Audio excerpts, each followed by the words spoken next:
Sairam, 1947, a country, God's own country, India, was born as it became independent. At the same time, in a state in this India called God's own country, Kerala, in Palakkad, was born Philip Matthew Prasad.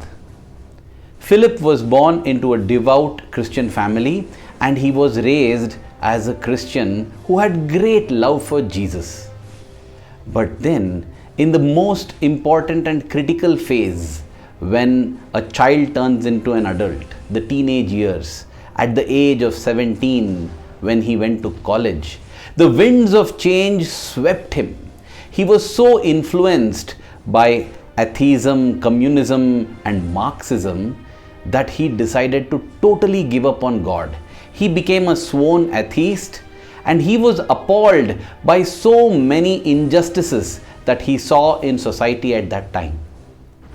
That is why at the age of 21 in 1968, he ran away from the state of Kerala, he ran away from school and college, and he went and became a founding member of the All India Committee of Naxalites.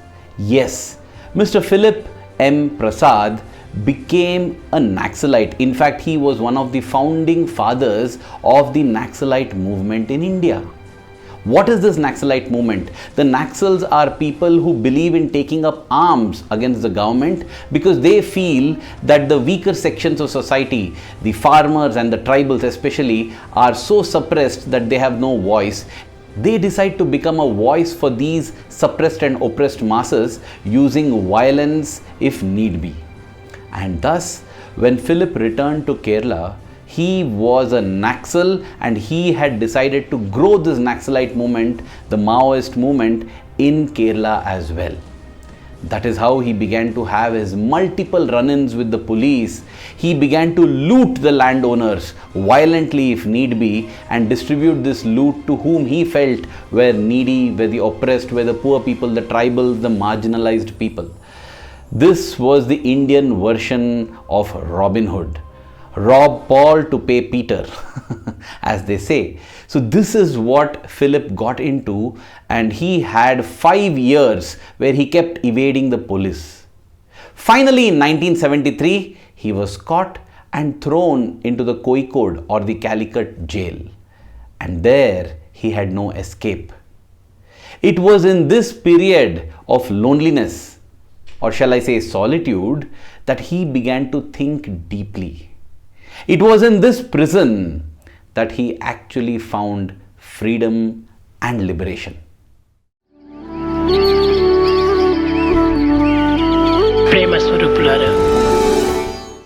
The story of Philip Matthew Prasad is one that I heard from a couple of teachers in my school and college days. It makes my jaw drop open in awe and my heart beat for Swami with love, devotion and gratitude. The story thus far shows us how important youth is, especially the period when we step out of teenage years and move into the 20s. That is the time when the mind is very strong and very easily influenced as well. Sitting in the jail, sitting in the prison, Philip began to think deeply about his own life. He knew that he was fighting something that was wrong, but he felt that the means he had adopted were not right. Two wrongs cannot make a right. Yes, mathematically a negative and a negative make a positive, but that's not the way it works with actions, right? Whatever good we do, we get the good for it. Whatever bad we do, we get the bad for it. We cannot nullify a bad action with a good action. We have to bear the brunt of whatever we do. And here Philip was facing the brunt within. He was tormented, tortured and torn apart. He didn't know what he should do. These thoughts gnawed at him and nibbled at him from within. He could not even get proper sleep at night. When he was in this state, something interesting happened in the prison. A group of people dressed in whites came and conducted bhajans there. Yes, it was the Sri Sathya Sai Samiti of Calicut and they were doing bhajans in the prison. They also wanted to carry out service activities there. Now all of this Philip noticed and observed from his cell, he was the least interested. In fact, at that point in time, listening to bhajans made him feel very irritated also. He just didn't want this. Such was his condition that when in the end, one of the volunteers came and lovingly handed him an orange, he took that orange in his hand and something came from deep within. He saw the volunteer was walking. With all his force, he threw that orange at the volunteer and it went like a missile and hit the volunteer at the back of his head. That volunteer stood in his tracks, turned around and saw Philip. Philip now readied himself for that person to come, and then he thought he is going to fight. But no, that volunteer just smiled, brushed his head, turned around and walked away. Crush a lemon, you get sour juice. Crush a cucumber, you get tasteless juice. Crush a grape, you get sweet juice. In crushing situations, in pressure situations, what is within us actually oozes out. And when love oozed out, it made a deep impact on Philip, the love of this volunteer. That night, he began to feel extremely repentant. Tears began to flow from his eyes, and he began to say the Lord's Prayer that he had learnt as a child. Our Father, thou art in heaven, hallowed be thy name. Thy kingdom come, thy will be done on earth as it is done in heaven. Give us this day our daily bread, and forgive us our trespasses, just as we forgive those that trespass against us. Lead us not into temptation, and deliver us from evil. For thine is the kingdom, the power, and the glory forever and ever. Amen. He repeated this prayer over and over and over again with just one desire in his heart. Oh Lord, please let me sleep tonight. I have not slept from weeks. Please let me sleep. Please let me sleep. We take sleep for granted, but if we are sleep deprived even for 2-3 days, we understand the value and magic of sleep. We are grateful to God that we are able to sleep peacefully at night. This is what he was seeking, and he wept and wept and wept, and he has no idea when, but he slept like a baby on those tear-stained sheets in his prison cell. Philip Matthew Prasad slept like a baby. He woke up in the morning, rejuvenated, refreshed, and strong in faith. He had become a believer once again. He was no longer an atheist. The next 4 years in prison, he did an intense study of all the scriptures, the Hindu scriptures, the Islamic scriptures, the Christian scriptures, the Buddhist scriptures. He studied in particular the Bhagavad Gita. And now he was clear what he had to do. His goal was right, no doubt. He wanted to bring justice to all those who are oppressed. But then, when you are wanting to achieve a noble goal, your means also need to be noble, equally noble. That is the realization he got from the Bhagavad Gita. And so he became a lawyer, and he began to fight for the rights of all these people who were wronged. It was during these years after his release from prison, after 1978, when he was a lawyer, that he became closely associated with Swami Ananda Tirtha. Swami Ananda Tirtha had been initiated by Sri Narayana Guru himself. Sri Narayana Guru is a great spiritual head and also a great freedom fighter for India. And Swami Ananda Tirtha himself has been an integral part of the Indian freedom struggle. And it was in association with him that Philip realized that there is a thing called Guru. And he saw the love that exists for the Guru in the heart of the disciple, that is Swami Ananda Tirtha. And it was Swami Ananda Tirtha who told him about Bhagawan Sri Sathya Sai Baba. He said, if you want a living Guru, I have had darshan and I know that this is not an ordinary being. You should visit Bhagawan Sri Sathya Sai Baba in Puttaparthi. He is the same as Shirdi Sai Baba. Now, Philip had had a tryst with Shirdi Sai Baba. He had read his books, so he got interested. And right then, somehow in a miraculous manner landed in his hands Sai Baba Man of Miracles by Howard Murphet. He read the book thoroughly and he was very keen to visit Prashanti Nilayam Puttaparthi, but he was wondering whether he should do it or not. That is when he got a Christmas gift in 1984. He had gone to his father's house in Trivandrum and he had forgotten his luggage, his box, which had his lawyer suits and a couple of books and his file cases. So his father brought the trunk and gave it to him, and when Philip was emptying this, he heard a clang of metal. It was a silver ring of Shirdi Baba. How on earth did it get here?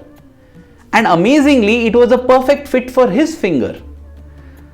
Now, while one side of him rejoiced at this miracle, the other side of him, the skeptic side of him, went around in the whole city trying to find out where such a ring can be made. He visited dozens and dozens of jewelry shops.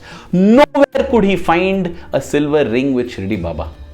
And that is what convinced him that he should go to Puttaparthi now, because he has to see part 2 of the Shirdi Baba. He came to Puttaparthi for the first time during the Onam celebrations in 1985. And what happened? Swami called him and his entire family for an interview. It was a 45-minute interview session during which Mr. Philip Matthew Prasad was completely bowled over. Swami was such a loving friend to him that he felt, if at all there is God, it must be this. Because this kind of love, this kind of lack of judgment, in fact, 17 times Swami told him, don't burden your conscience with guilt. Past is past, let go of it. Use the present in a manner that you can redeem your life. Do it with love. Whatever you're doing, do it with devotion and love. So overwhelmed was Philip that he fell right then and there at Swami's feet and began to weep. Swami then materialized Vibhuti, put it in his mouth. That made him even more emotional. He began to cry and weep like a child now. Swami then waved his hand and materialized a ring with a green emerald on it. Swami put it to his finger, it was a perfect fit. And then with a twinkle in the eye, Swami asked him, will you go and check in all the shops around whether this is available? And that was it, dear brothers and sisters, the breaking point for Mr. Philip. This was too much and he just broke down, sobbing uncontrollably. His whole dress was wet. Swami's robe was wet. Swami lovingly picked up his white handkerchief and wiped the tears of Philip. And now he was a transformed man. Swami then materialized a cross for his son. Swami materialized a pendant for his daughter where one side was Jesus, the other side was Swami. And for his wife, Swami materialized a pendant where one side it was Shirdi Baba and the other side the message, why fear when I am here? After this 45 minutes interview, Mr. Philip, when he came out, he was totally bowled over, totally transformed, and he had decided that his guru for life, his God for life is Bhagawan Sri Sathya Sai Baba. Now, he is a very influential figure, and if we go online and search in YouTube, you will see many of his interviews. They are all in Malayalam. He doesn't hesitate to state that his guru, his God is Bhagawan Sri Sathya Sai Baba. See, it is not surprising that after this, he became a very active member of the Sri Sathya Sai organizations, and he would deliver talks. He would use all his skills and abilities, his oratory skills, his knowledge, everything to share the wonderful news that the Lord has come amidst us and we should utilize this opportunity. On one occasion, he was speaking in Calicut, where the same place where he had been in prison, he was now out and delivering a speech that would redeem so many people because he was introducing them to God. He was introducing them to love incarnate. At the end of his speech, one elderly gentleman walked up to him and introduced himself as Shankar Iyer. Sairam sir, very glad to meet you. What can I do for you? And Mr. Shankar Iyer said, Mr. Philip, can you please come to my home? It's very close by. Have a cup of coffee with me, a cup of tea with me. I will explain to you everything. Mr. Philip agreed. He went to his home, and as he was having coffee, the old man says, today in your talk you said you were in the jail, that a person came and offered you an orange which you threw back at his head.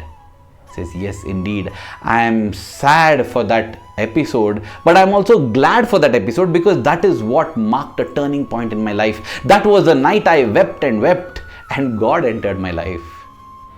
Now this elderly gentleman in front of him is having tears and he says, sir, That day in the prison, it was me who gave you this orange.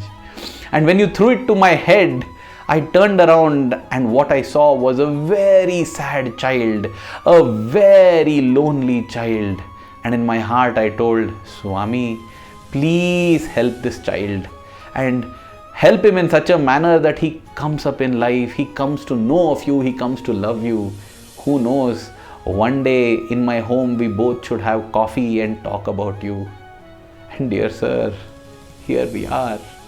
And both of them embraced each other, lost in Swami's divine love. It had come full circle.